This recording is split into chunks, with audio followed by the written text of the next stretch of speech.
Madam Minister. Thank you ever so much. It's a pleasure to serve under your chairmanship, Mr Pritchard, particularly in my first responsive debate in my new position. I know this is an issue the Honourable Member for Belfast South and Mid Down has been campaigning on for some time, and although we may not agree, I do applaud her for bringing forward this debate.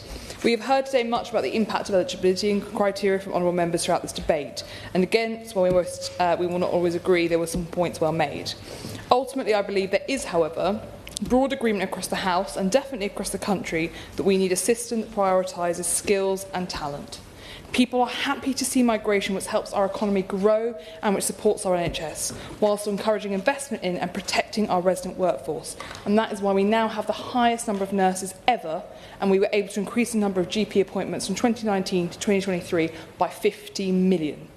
We want a system that rewards those who come to the UK and contribute, whilst ensuring those who are already living here are not negatively impacted. What is paramount is that people feel the system is fair. And this means we must be comfortable with migration policies on visa eligibility that provide robust controls to limit migration and prioritise the economic welfare of the UK. To achieve this, we took a number of previous steps to strengthen the rules, and the success of these measures is already being demonstrated, where we have seen decreases in applications, with 15,200 applications recorded between April and September 2024 following our changes, which was an 83% reduction compared to 6 months before.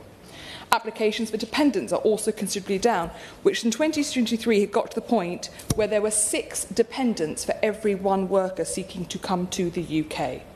This dramatic drop underscores the need to adapt our eligibility criteria to provide robust rules and prevent misuse of the system. The significant numbers we saw in the past were excessive and we had to take action to get them down. The new government has maintained our changes to the system, and clearly we both agree that the policy is working, or perhaps the Minister will announce that she's changing the strategy today.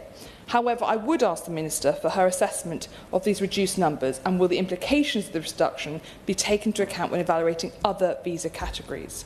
While it is still in the early stages of analysing the data, the Migration Advisory Committee has noted initial indications suggest the changes to the student route will also impact total numbers. The Government has commissioned that Migrant Advisory Committee to review the financial requirements in the family and immigration rules, and has said no further changes will be made until the advisory review is complete. Although I have full confidence in the committee's ability to deliver a thorough review, the government must review the urgency with which it is acting. Delays are not in the best interest of the system. Past measures have shown decisive action can deliver significant impact on overall levels of migration. We must make sure we maintain a fair system and reduce migration where it is too high. Therefore, I ask the Minister, is there a clear timetable for the review, and will they assure the House that the Government will act swiftly to implement all and any recommendations from the committee? Whilst I would not want to preempt the remarks of the Minister, I expect she may allude to the levels of legal migration during the tenure of the previous Government. We have been clear, these numbers were too high, we agree, and that is why we implemented the significant changes to visa rules, and we will work cooperatively across the House with the Government to further measures in this Parliament. The changes we made should be seen not as an endpoint, but as part of a longer process to reduce migration, to ensure the public has confidence that our immigration system is being managed effectively.